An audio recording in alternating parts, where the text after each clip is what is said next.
Assalamualaikum warahmatullahi wabarakatuh. Teman-teman sekalian, kami dari kelompok 1 akan mempresentasikan sebuah video sederhana yang berjudul Integrasi Islam dan Sains dalam Disiplin Ilmu Farmasi. Perkenalkan, anggota dari kelompok 1 ada Loli Sintia Dewi, Stefani Anggraini Dewi, Aina Anasta Indraswari, Ratu Aini Lubis, Mary Wahyuni MG, Zahrotun Alfaina, dan Herdwi Noviani. Nah, teman-teman, sebelum mengulas tentang materinya, kita perlu mengetahui salah satu hadis riwayat Abu Daud berikut ini yang artinya, telah disampaikan kepada kami oleh Muhammad bin Ubadah al-Wusta, telah menyampaikan kepada kami Yazid bin Harun, telah mengkabarkan kepada kami Ismail bin Iyas dari Tha'labah bin Muslim, dari Imron al-Ansori, dari Abi al-Darda, dari bapaknya dia berkata, Rasulullah Shallallahu Alaihi Wasallam telah bersabda, sesungguhnya Allah menurunkan penyakit dan obat, dan menciptakan untuk tiap penyakit ada obatnya. Maka berobatlah dan jangan berobat dengan sesuatu yang haram. Dari kalimat tersebut, poin penting yang dapat dipetik bahwa sejak zaman dahulu Allah SWT bila menurunkan sebuah penyakit pasti diikuti oleh obatnya. Dan hal tersebutlah yang berkaitan erat dengan disiplin ilmu farmasi, yaitu tentang obat-obatan. Dan apapun yang kita konsumsi baik obat maupun makanan telah diserukan bahwa harus yang halal dan thayyib. Tahukah Anda kemajuan ilmu farmasi berasal dari mana? Ya, yang benar yaitu berasal dari Islam.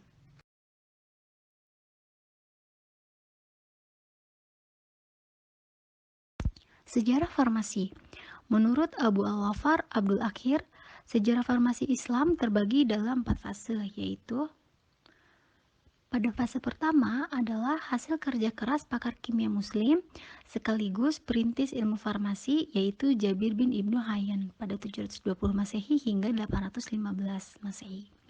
Pada fase kedua, ilmu farmasi dikembangkan oleh Yohanna ibnu Masawayah pada 777 hingga 857 Masehi.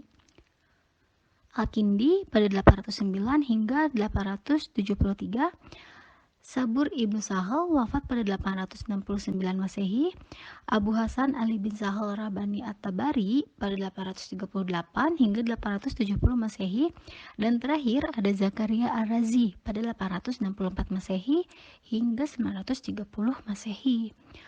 Lalu, fase ketiga, ilmu kedokteran dan farmasi melalui tangan Al-Zahrawi, itu pada 936 hingga 1013. Lalu ada Ibnu Sina pada 980 hingga 1037 Masehi. Abu Raihan Muhammad Al-Biruni pada 973 hingga 1050 Masehi. Dan Ibnu Al dan Abu Zafar Al-Ghafiqi wafat pada 1165 Masehi. Lalu terakhir fase keempat, yaitu para ilmuwan farmasi muslim mulai memperluas studinya lewat perindustrian di bidang farmasi. Hasil akhir dari studi tersebut adalah menyajikan obat-obatan. 4 dari mereka diantaranya ada Ibnu Zar pada 1091 Masehi hingga 1131 Masehi. Lalu Ibnu Tufail pada 1112 hingga 1186 Masehi, dan Ibnu Rashid pada 1128 hingga 1198 Masehi. Dan ada Ibnu Al-Baitar pada 1197 Masehi hingga 1248 Masehi. Fase keempat ini merupakan fase kebangkitan ilmuwan muslim era kekhalifahan yang terakhir. Setelah fase ini, umat Islam mengalami kemunduran drastis. Abu Ali Husain bin Abdullah bin Sin atau Ibnu Sina dikenal di dunia barat dengan Avicenna dan juga pangeran para dokter. Kompetensi Ibnu Sina dalam dunia kedokteran adalah ahli bedah yakni dengan melakukan praktik bedah yang rumit. Salah satu karya Ibnu Sina yang berperan penting dalam dunia farmasi adalah The Canon of Medicine. Dijelaskan di dalam buku yaitu ada 3 aturan dalam memilih obat-obatan. Yang pertama, seleksi sesuai kualitas, baik panas, dingin, lembab, atau kering. Yang kedua, pemilihan jumlah yang akan diberikan, yaitu dosisnya. Yang ketiga, aturan relatif terhadap pemberian. Selanjutnya, bagaimana obat dapat dikatakan halal? Nah, obat dapat dikatakan halal itu tidak boleh mengandung bahan yang berasal dari daging babi ataupun derivatnya. Hewan yang tidak disembelih dengan syariat Islam, artinya tidak menyebut nama Allah. Mulai dari tahapan persiapan, proses produksi, dan pengemasan harus bebas dari kotoran ataupun najis.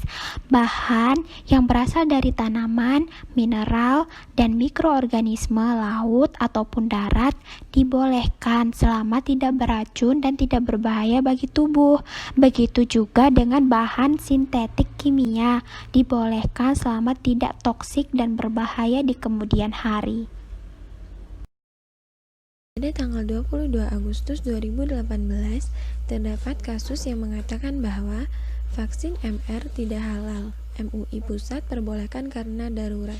Di daerah masih ada yang menolak. Jadi, apa sih vaksin MR itu?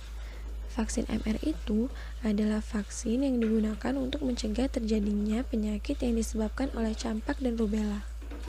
Campak dan rubella sendiri adalah penyakit infeksi menular melalui saluran pernafasan yang disebabkan oleh virus. Campak dapat menyebabkan komplikasi yang serius seperti diare, radang paru, radang otak, kebutaan, bahkan kematian. Sedangkan rubella biasanya berupa penyakit ringan pada anak. Akan tetapi, bila menulari ibu hamil pada trimester pertama atau awal kehamilan, dapat menyebabkan keguguran atau kecacatan pada bayi yang dilahirkan.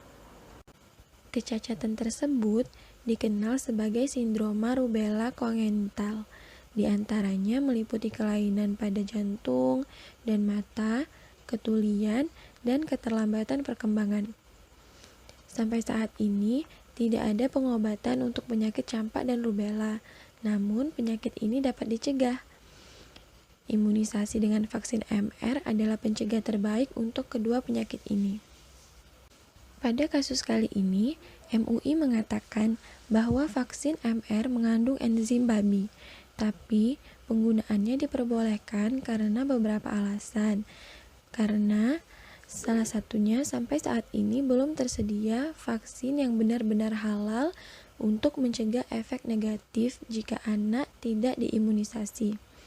Karena pada nyatanya hanya ada 3 negara yang memproduksi vaksin MR di dunia, yakni Jepang, Cina, dan India. Produksi vaksin di Jepang yang hanya untuk memenuhi kebutuhan produksi domestik, sementara produksi vaksin dari Cina belum lolos uji keamanan, sehingga tidak direkomendasikan oleh Organisasi Kesehatan Dunia atau WHO. Adapun produksi vaksin MR dari India sudah digunakan oleh 150 negara di dunia, Indonesia salah satunya. Selama 5 tahun terakhir, dari tahun 2018, terhitung ada sekitar 55.000 kasus MR. Hal ini membuat pihak dari MUI berpikir bahwa jika vaksin itu tidak diberikan, maka bisa jadi di Indonesia akan berubah menjadi wabah. Oleh karena hal ini menjadi pertimbangan penting, ada aspek yang sangat penting untuk diperhatikan, yaitu tentang masalah kesehatan masyarakat secara umum. Hal ini pula yang mendorong pihak MUI untuk mengesampingkan haram atau halalnya vaksin MR demi mencegah anak-anak yang memiliki kondisi kesehatan yang rentan, supaya terhindar dari penyakit campak dan rubella.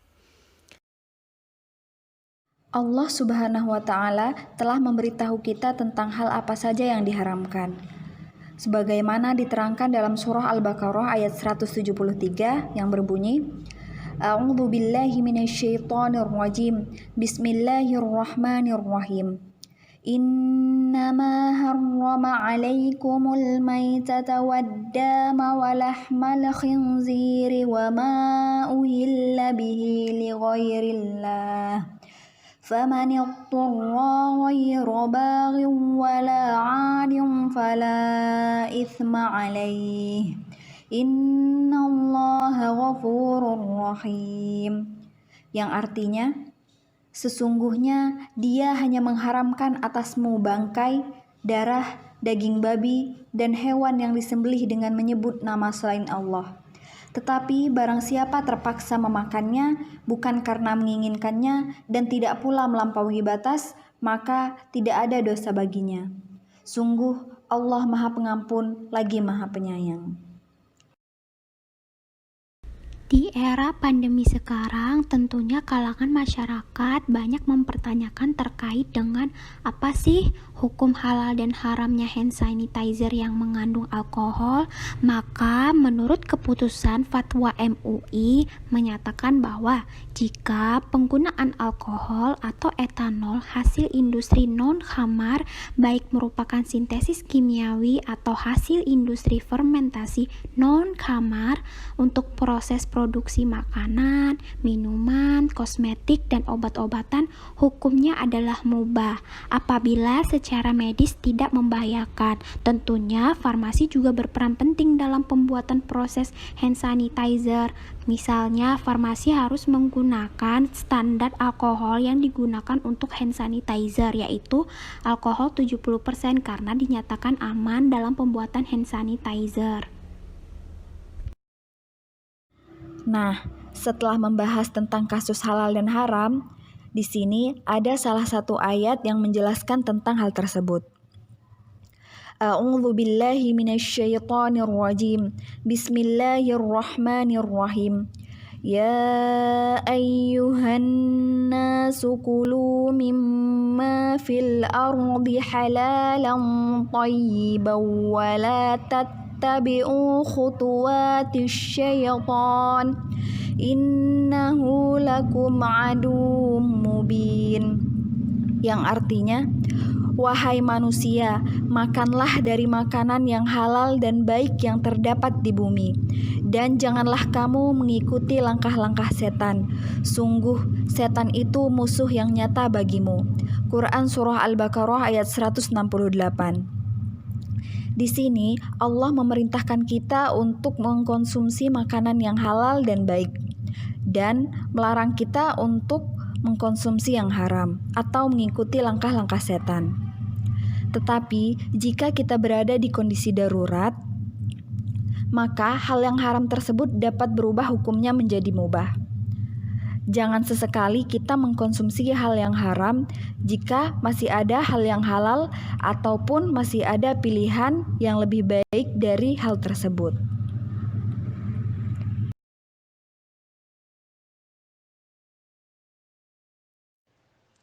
Oke, selanjutnya adalah profil lulusan farmasi UII, yaitu precise. P untuk prophetic spirit and characters. Artinya, kita diharapkan dapat meneladani sifat-sifat para nabi, khususnya Nabi Muhammad SAW, yaitu syidik, amanah, fatonah, dan tabligh. R. Researcher and lifelong learner. Artinya, kita diharapkan dapat menjadi seorang pembelajar seumur hidup atau terus-menerus. Dan kita juga diharapkan dapat menemukan atau mencari suatu inovasi atau sebuah terobosan baru. E untuk entrepreneur. Kita diharapkan mempunyai jiwa usaha atau jiwa entrepreneur. Kemudian yang C, caregiver.